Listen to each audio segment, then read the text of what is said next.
আসসালামু আলাইকুম। সপ্তম শ্রেণীর শিক্ষার্থীরা, সবাইকে পবিত্র মাহে রমজানের শুভেচ্ছা এবং সহজে পড়া শিখিতে সাদর আমন্ত্রণ। আজকে সপ্তম শ্রেণীতে আমার প্রথম ক্লাস। আমরা এখানে ক্লাসের শুরুতেই একটা ছবি দেখতে পাচ্ছি, খুব সুন্দর একটা ছবি। ছবিতে আমরা কি দেখতে পাচ্ছি? ঘরের জানালায় ছোট্ট একটা মেয়ে আর তার বিপরীতে একজন লোক। ছবিটি দেখে কি তোমরা অনুমান করতে পারছো তোমাদের কোন গদ্য বা পদ্য এটা হতে পারে? অনেকেই হয়তো বুঝে ফেলেছ। আজকে আমরা বিশ্বকবি রবীন্দ্রনাথ ঠাকুর রচিত কাবুলিওয়ালা গল্পটি পড়ব। এই গল্পটিতে ভিন্ন সংস্কৃতিতে বেড়ে উঠলেও মানুষের সুখ দুঃখ আনন্দ ভালোবাসার অনুভূতি অনেকাংশেই এক, তা প্রকাশ পেয়েছে। গল্পে রবীন্দ্রনাথ ঠাকুর বিশ্বের সকল পিতার পিতৃত্বের সার্বজনীন ও চিরন্তন রূপ তুলে ধরেছেন। এবার আমরা গল্পটি পড়ি। আমার 5 বছর বয়সের ছোট মেয়ে মিনি এক দণ্ড কথা না কহিয়া থাকিতে পারে না। এই যে কহিয়া থাকিতে, এগুলো কি? এগুলো হচ্ছে সাধু ভাষা। তাহলে আমরা বুঝতে পারছি গল্পটি সাধু ভাষায় রচিত। আমার হচ্ছে এখানে কে? লেখক নিজে। লেখকের ছোট মেয়ের কথা বলা হয়েছে। মেয়ের নাম কি? মিনি, আর বয়স 5 বছর। এগুলো তোমাদের নৈর্বৃত্তিকে কিন্তু লাগবে। সে সারাক্ষণ অনর্গল কথা বলে, ছোট বাচ্চাদের যে স্বভাব আর কি। সকালবেলায় আমার নভেলের সপ্তদশ পরিচ্ছেদে হাত দিয়েছি, এমন সময় মিনি আসিয়াই আরম্ভ করিয়া দিল। আচ্ছা, সকালবেলা লেখক, নভেল মানে হচ্ছে উপন্যাস, লিখেন রবীন্দ্রনাথ নিজে, এখানে লিখেছেন তার কথা। নভেলের সপ্তদশ অর্থ হচ্ছে 17 অধ্যায়ে আর কি লেখা শুরু করেছে, এমন সময়ই মিনি এসে আরম্ভ করে দিল। কি আরম্ভ করে দিল দেখো। বাবা রামদয়াল দারোয়ান কাককে কৌয়া বলছিল, সে কিচ্ছু জানে না। না, বাবাকে আবার প্রশ্ন করছে, বলছে রামদয়াল হচ্ছে তাদের দারোয়ান, সে কাককে কৌয়া বলছিল, সে কথা বাপকে এসে বলল। সে আমার লিখিবার টেবিলের পাশে আমার পায়ের কাছে বসিয়া নিজের 2 হাঁটু এবং হাত লইয়া অতি দ্রুত উচ্চারণে আগডুম বাগডুম খেলিতে আরম্ভ করিয়া দিল। 5 বছরের বাচ্চা, তার আর কি কাজ? টেবিলের পাশে বসে হাঁটু 2 হাঁটু এই মাটিতে রেখে সে আগডুম বাগডুম খেলা শুরু করলো। আমার ঘর পথের ধারে। হঠাৎ মিনি আগডুম বাগডুম খেলা রাখিয়া জানালার ধারে ছুটিয়া গেল এবং চিৎকার করিয়া ডাকিতে লাগিল, কাবুলিওয়ালা, ও কাবুলিওয়ালা। তো লেখক বলছে লেখকের ঘর কোথায়? নৈর্বৃত্তিকের জন্য কিন্তু এগুলো প্রশ্ন আমাদের মনে রাখতে হবে। পথের ধারেই বলছে। হঠাৎ আগডুম বাগডুম খেলা শেষ করে সে জানলার পাশে ছুটে যেয়ে চিৎকার করে কাবুলিওয়ালাকে ডাকতে শুরু করলো। ময়লা ঢিলা কাপড় পরা, পাগড়ি মাথায়, ঝুলি ঘাড়ে, হাতে গোটা 2-4 আঙ্গুরের বাক্স, এক লম্বা কাবুলিওয়ালা পথ দিয়া যাইতেছিল। বলছে কাবুলিওয়ালার এই পরনের কাপড়ের কথা কিন্তু তোমাদের মনে রাখতে হবে। তার কাপড় ছিল কেমন? ঢিলা কাপড় চোপড়, কিন্তু ময়লা। তারপর মাথায় পাগড়ি ছিল, ঝুলি ঘাড়ে, কাঁধে একটা ঝুলি, হাতে গোটা 2-4 আঙ্গুরের বাক্স, এবং সে ছিল লম্বা, পথ দিয়ে যাচ্ছিল। তাহাকে দেখিয়া আমার কন্যা রত্নের কিরূপ ভাবোদয় হইল বলা শক্ত। তাহাকে ঊর্ধ্বশ্বাসে ডাকাডাকি আরম্ভ করিয়া দিল। বলছে কন্যা রত্ন মানে রত্নের সাথে মেয়েকে, আদরের মেয়েকে তুলনা করা হয়েছে এখানে। সে ঊর্ধ্বশ্বাসে মানে খুব উঁচু গলায় ওই কাবুলিওয়ালাকে ডাকছিল। মিনির চিৎকারে যেমনি কাবুলিওয়ালা হাসিয়া মুখ ফিরাইল এবং আমাদের বাড়ির দিকে আসিতে লাগিল। বলছে মিনির আওয়াজে কাবুলিওয়ালা তাদের লেখকের বাড়ির দিকে আসতে লাগলো। অমনি সে ঊর্ধ্বশ্বাসে অন্তঃপুরে দৌড় দিল। অন্তঃপুরে মানে বাড়ির ভিতরে দৌড় দিল। তাহার আর চিহ্ন দেখিতে পাওয়া গেল না, আর মিনিকে দেখতে পাওয়া গেল না। তাহার মনের মধ্যে একটা অন্ধবিশ্বাসের মতো ছিল যে ওই ঝুলিটার ভিতর সন্ধান করিলে তাহার মতো দুটো চারটে জীবিত মানব সন্তান পাওয়া যাইতে পারে। বলছে তার এরকম একটা বিশ্বাস ছিল যে ওই ঝুলির মধ্যে তার মতন ছোট ছোট আরও শিশু আছে। আমি মিনির অমূলক ভয় ভাঙাইয়া দিবার অভিপ্রায়ে তাহাকে অন্তঃপুর হইতে ডাকাইয়া আনিলাম। বলছে মেয়েটা এরকম একটা ভয় পায় যে তার ঝুলির ভিতরে তার মতো আরও ছোট ছোট বাচ্চা আছে, সেটা ভয় ভেঙে দেওয়ার জন্য লেখক অন্তঃপুর মানে ভিতর বাড়ির থেকে মিনিকে ডেকে আনলো। সে আমার গা ঘেঁষিয়া দাঁড়াইয়া রহিল। কাবুলি ঝুলির মধ্য হইতে কিসমিস খোবানি বাহির করিয়া তাহাকে দিতে গেল, সে কিছুতেই লইল না। দ্বিগুণ সন্দেহের সহিত আমার হাঁটুর কাছে সংলগ্ন হইয়া রহিল। প্রথম পরিচয়টা এমনিভাবে গেল। বলছে ভয় কাটানোর জন্য তো লেখক মিনিকে ডেকে আনলো, তারপর ডেকে আনার পর কাবুলিওয়ালা ঝুলির মধ্যে থেকে কিসমিস বের করলো, খোবানি হচ্ছে নানান রকমের ফল বের করে দিল, নানান রকমের বাদাম বের করে দিল, কিন্তু মিনি কিন্তু ওই লেখকের সাথেই ঘেঁষে দাঁড়িয়ে রইল।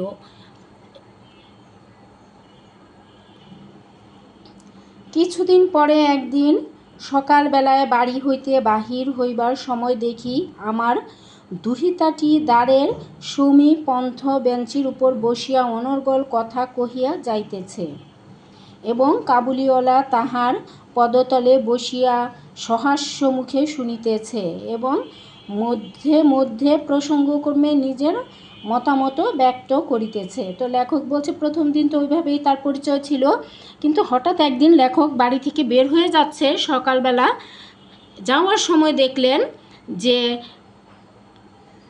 তার দুহিতা শব্দের অর্থ কিন্তু কন্যা, মেয়ে, তার মেয়ে বেঞ্চির উপর বসে অনর্গল মানে কথা বলছে, অনর্গল মানে একেবারে অবিরাম কথা বলছে, আর কাবুলিওয়ালা তার পায়ের কাছে নিচে বসে সেগুলো হেসে হেসে শুনছে এবং মাঝে মধ্যে আবার দুই একটা কথাও বলছে। মিনির পঞ্চবর্ষীয় জীবনের অভিজ্ঞতায় বাবা ছাড়া এমন ধৈর্যবান শ্রোতা সে কখনো পায়নি। আবার দেখি তাহার ক্ষুদ্র আঁচল বাদাম কিসমিসে পরিপূর্ণ। বলছে মিনির এই 5 বছর বয়সে সে বাবাই শুধু, লেখকই শুধু তার কথা মনোযোগ দিয়ে এভাবে শুনতো, আর দ্বিতীয় হচ্ছে এই কাবুলিওয়ালা, এবং তার বলছিল যে আঁচল, ছোট্ট আঁচল বাদাম আর কিসমিসে ভরা ছিল।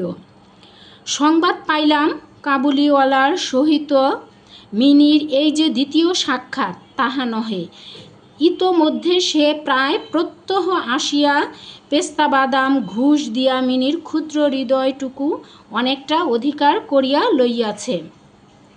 বলছে লেখক খবর নিয়ে জানলেন যে প্রথম সেদিন দেখা হয়েছিল কাবুলিওয়ালার সাথে, আজকে তার সাথে দ্বিতীয় দেখা না, এর মধ্যে আরও কয়েকবার কাবুলিওয়ালা এসে মিনিকে পেস্তা বাদাম দিয়ে গিয়েছে। দেখিলাম এই দুটি বন্ধুর মধ্যে গুটি কতক বাঁধা কথা এবং ঠাট্টা প্রচলিত আছে। বলছে এই ছোট এবং বড় দুই বন্ধুর মধ্যে মানে মিনি এবং কাবুলিওয়ালার মধ্যে কয়েকটা বাধা, আর কি বাধা মানে হচ্ছে কয়েকটা একই ধাঁচের কথা বারবার তারা বলে, যথা রহমতকে দেখিবা মাত্র আমার কন্যা হাসিতে হাসিতে জিজ্ঞাসা করিত, কাবুলিওয়ালা ও কাবুলিওয়ালা তোমার ও ঝুলির ভিতর কি? রহমত একটা অনাবশ্যক চন্দ্রবিন্দু যোগ করিয়া হাসিতে হাসিতে উত্তর করিত, হাতি। এখানে রহমত একটা নাম, এটা কিন্তু কাবুলিওয়ালার নাম। এই কাবুলিওয়ালাকে লেখকের মেয়ে মিনি হাসতে হাসতে জিজ্ঞাসিত করতো যে তোমার ঝুলির মধ্যে কি আছে? তখন রহমত অনাবশ্যক চন্দ্রবিন্দু যোগ করিয়া, আর কি তারা ওই যে সে তো অন্য দেশের লোক, কাবুল দেশের লোক, এই জন্য চন্দ্রবিন্দু নাকে বাজিয়ে বলতো হাতি। উহাদের মধ্যে আরও একটা কথা প্রচলিত ছিল। রহমত মিনিকে বলিত, খোকি, তুমি শ্বশুর বাড়ি কখনো যাবে না। রহমত আবার মিনিকে উদ্দেশ্য করে বলতো, খোকি হচ্ছে সে যেহেতু কাবুলের দেশের লোক, এজন্য খুকিকে খোকি বলতো। আবার সেটার সাথেও কিন্তু চন্দ্রবিন্দু ছিল যে তুমি কখনো শ্বশুরবাড়ি যেও না। কেন যাবে না? শ্বশুরবাড়ি চলে গেলে তো খুকি আর ওই রহমতের সাথে গল্প করতে পারবে না, কাবুলিওয়ালার সাথে, এই জন্য।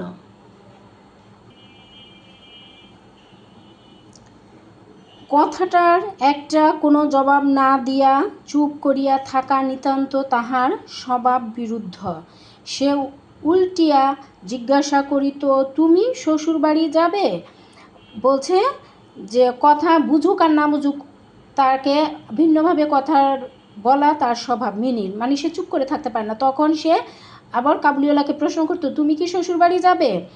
রহমত কাল্পনিক শ্বশুরের প্রতি প্রকাণ্ড মোটা মুষ্টি আস্ফালন করিয়া বলিত, আমি শ্বশুরকে মারবে। বলছে রহমত কাল্পনিক শ্বশুরের প্রতি, মানে যে শ্বশুর এককে কল্পনা করে আর কি হাতের মুঠি বদ্ধ করে সাহসের সাথে আস্ফালন করিয়া বলতো যে আমি শ্বশুরকে মারব। শুনিয়া মিনি শ্বশুর নামক কোনো এক অপরিচিত জীবের দুরবস্থা কল্পনা করিয়া অত্যন্ত হাসিত। এই কথা শুনে, রহমতের কথা শুনে সে মনে করতো যে শ্বশুরকে মারবে, এই কথা মনে করে সে খুব হাসত। মিনির মা অত্যন্ত শঙ্কিত স্বভাবের লোক। রহমত কাবুলিওয়ালা সম্বন্ধে তিনি সম্পূর্ণ নিঃসংশয় ছিলেন না।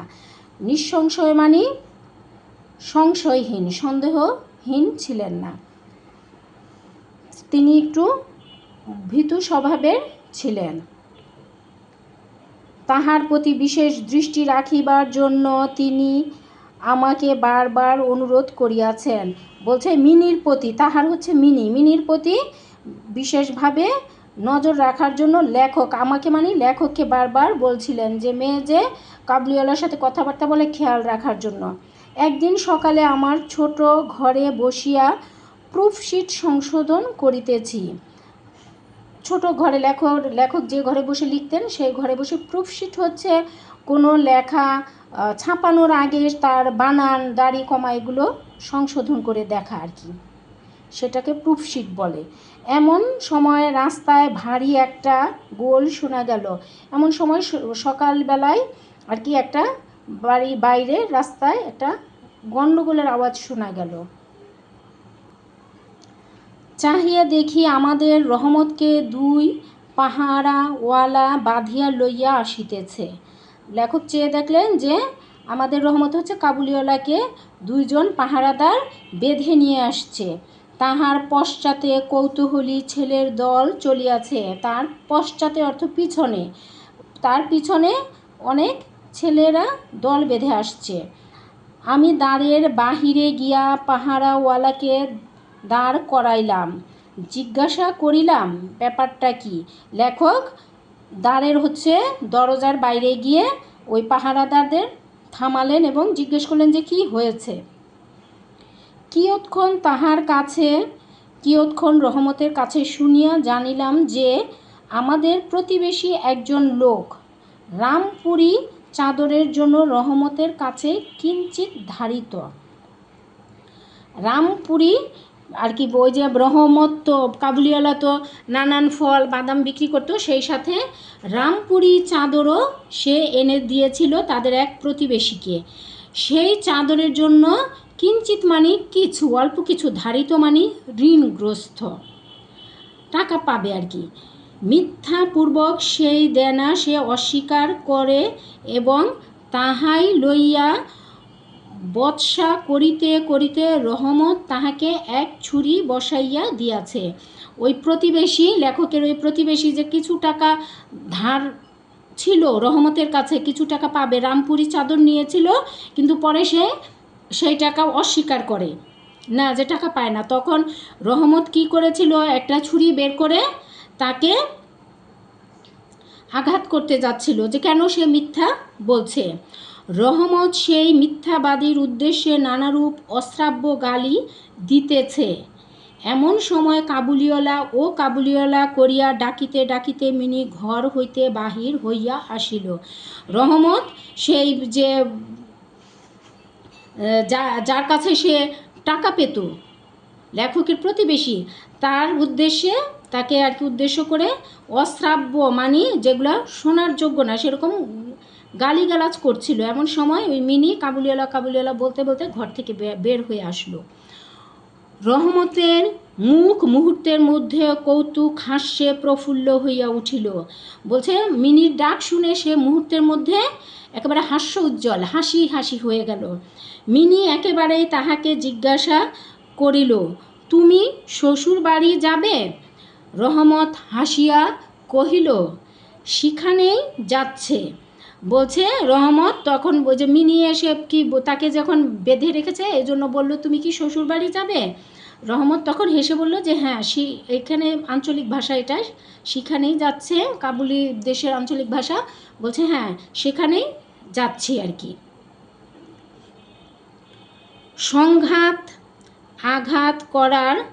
সাংঘাতিক আঘাত করার অপরাধে কয়েক বৎসর রহমতের কারাদণ্ড হইল।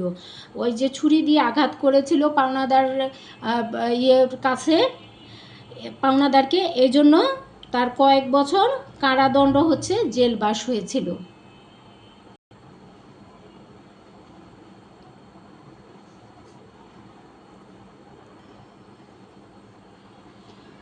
তাহার কথা এক প্রকার ভুলিয়া গেলাম। কার কথা? কাবুলিওয়ালার কথা, রহমতের কথা লেখক ভুলেই গিয়েছিলেন। কত বৎসর কাটিয়ে গেল, অনেক সময় চলে গেছে। আমার ঘরে আজ রাত্রি শেষ হইতে না হইতে সানাই বাজিতেছে। আজ আমার মিনির বিবাহ। বলছে দেখো কত বছরে, সেই 5 বছরের মিনির আজকে বিয়ে। লেখক সেটা বলছেন অনেক বছর পার হয়ে গেছে। কাবুলিওয়ালার কথা লেখক ভুলে গেছেন। আমি আমার লিখিবার ঘরে বসিয়া হিসাব দেখিতেছি। ওই যে লেখার ছোট ঘরে বসে হিসাব দেখছেন, মেয়ের বিয়ে। এমন সময় রহমত আসিয়া সালাম করিয়া দাঁড়াইল। বলছে সালাম দিয়ে রহমত এমন সময়ে এসে দাঁড়ালো। আমি প্রথমে তাহাকে চিনিতে পারিলাম না। তাহার সে ঝুলি নাই, তাহার সে লম্বা চুল নাই, তাহার শরীরে পূর্বের মতো সে তেজ নাই। অবশেষে তাহার হাসি দেখিয়া তাহাকে চিনিলাম।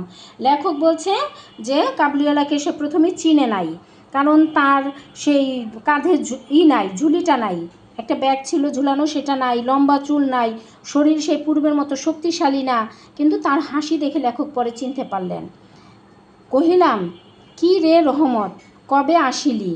লেখক তাকে কবে এসেছে জানতে চাইল। সে কহিল, কাল সন্ধ্যাবেলা জেল হইতে খালাস পাইয়াছি। গতকালকে সন্ধ্যায় জেল থেকে খালাস পেয়েছে, ছাড়া পেয়েছে। আমার ইচ্ছা করিতে লাগিল, আজিকার এই শুভদিনে এ লোকটা এখান হইতে গেলেই ভালো হয়। লেখক মনে করলো তার মেয়ের বিয়ে, কত বাড়ি ঘর ভরা মেহমানতির কাজে এই জেল খাটা আসামি সে চলে গেলেই লেখক খুশি হয়। আমি তাহাকে কহিলাম, আজ আমাদের বাড়িতে একটা কাজ আছে, আমি কিছু ব্যস্ত আছি, তুমি আজ যাও। লেখক তাকে যেতে বললেন।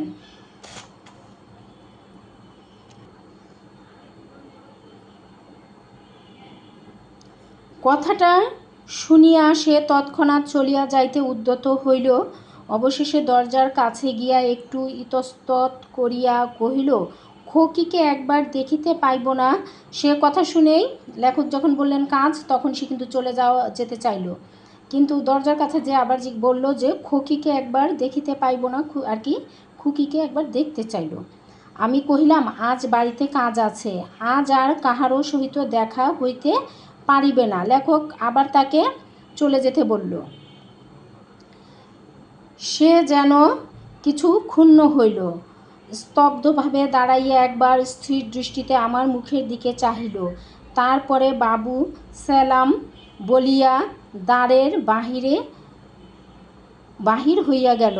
বলছে কিছুক্ষণ ক্ষুণ্ণ হয়ে মনে কষ্ট নিয়ে দাঁড়িয়ে রইল, স্তব্ধভাবে স্থির দৃষ্টিতে লেখকের মুখের দিকে চেয়ে রইল, তারপর আস্তে করে সালাম দিয়ে দরজার বাইরে চলে গেল।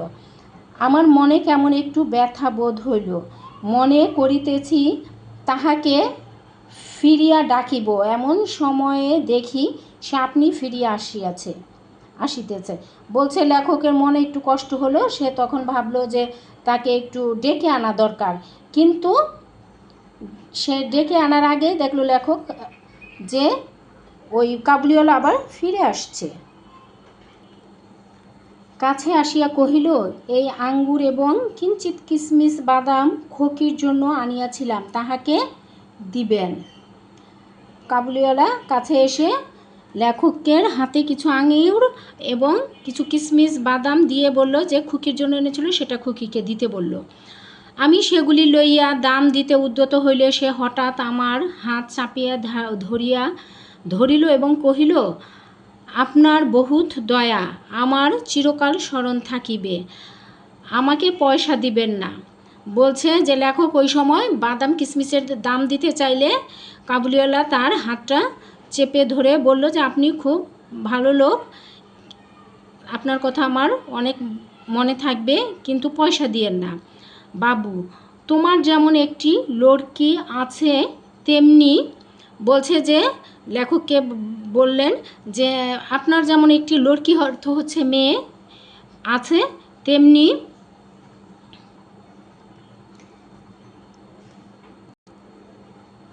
দেশে আমারও একটি লড়কি আছে, মানে কাবুলিওয়ালার একটা মেয়ে আছে। আমি তাহারই মুখখানি স্মরণ করিয়া তোমার খোকির জন্য কিছু কিছু মেওয়া হাতে লইয়া আসি। আমি তো সওদা করিতে আসি না। বলছে আমারও একটা তোমার মেয়ের মতো ছোট মেয়ে আছে, আমি তার কথা স্মরণ করেই তোমার মেয়েকে মেওয়া মানে নানান রকমের ফল বাদাম দিতে আসি, বিক্রি করতে আসি না।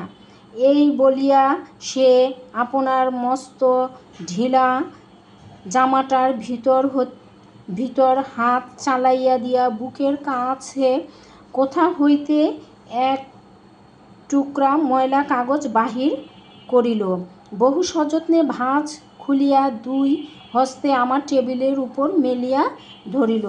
ওই কথা বলে সে তার জামার ভিতরে হাত দিয়ে একটা কাগজ বের করলো এবং খুব যত্ন সহকারে সেটা খুলে লেখকের টেবিলের উপর রাখলো। দেখিলাম কাগজের উপর একটি ছোট হাতের ছাপ, ফটোগ্রাফ নহে, তেলের ছবি নহে, হাতে খানিকটা ভূষা মাখাইয়া কাগজের উপরে তাহার চিহ্ন ধরিয়া লইয়াছে। লেখক বললেন সে কাগজের মধ্যে ছোট্ট একটা হাতের ছাপ। বলছে ফটোগ্রাফ না, মানে ফটোগ্রাফ মানে ছবি না। তারপর তেলে আঁকা যে ছবি জল রং, সেটাও না, খানিকটা ভূষা মাখাইয়া কাগজের উপর, মানে হাতের একটা সাধারণ একটা ছাপ। কন্যার এই স্মরণ চিহ্নটুকু বুকের কাছে লইয়া রহমত প্রতি বৎসর কলিকাতার রাস্তায় মেওয়া বেচিতে আসে। বলছে ছোট মেয়ের এই চিহ্নটুকু সে সবসময় নিজের কাছে রাখে এবং কাজকর্ম করে। দেখিয়া আমার চোখ ছলছল করিয়া আসিল, সেই হস্তচিহ্ন আমারই মিনিকে স্মরণ করাইয়া দিল। লেখকেরও মেয়ের কথা সাথে সাথেই মনে পড়ল। আমি তৎক্ষণাৎ তাহাকে অন্তঃপুর হইতে ডাকাইয়া পাঠাইলাম। বলছে সাথে সাথেই মিনিকে সে ডেকে পাঠালো ভিতর থেকে। অন্তঃপুর মানে ভিতর বাড়ি। অন্তঃপুর হইতে অনেক আপত্তি উঠিয়াছিল, ভিতরের থেকে মহিলারা অনেক আপত্তি করেছিলেন, কিন্তু আমি কিছুতেই কর্ণপাত করিলাম না। লেখক কোনো কথাই শুনল না।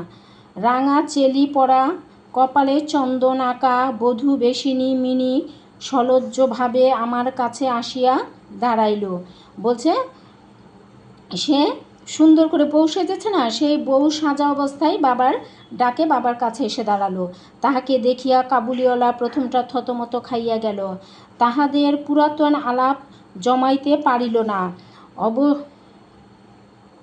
বলছে যে তাকে দেখে কাবুলিওয়ালা হঠাৎ থতমত খেয়ে গেল যে এই কে, সেই পুরান কথা তো আর সেই ছোট খুকির সাথে বলতে পারল না সে।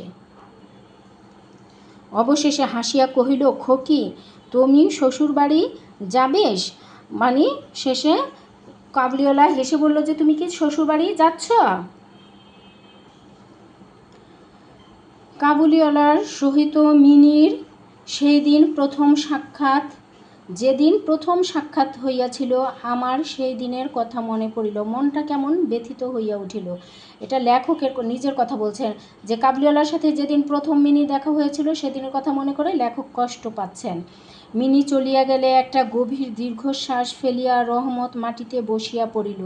মিনি ভিতরে যখন চলে গেল তখন কাবুলিওয়ালার নাম রহমত, সে মাটিতে বসে পড়ল একটা দীর্ঘ নিঃশ্বাস ফেলে।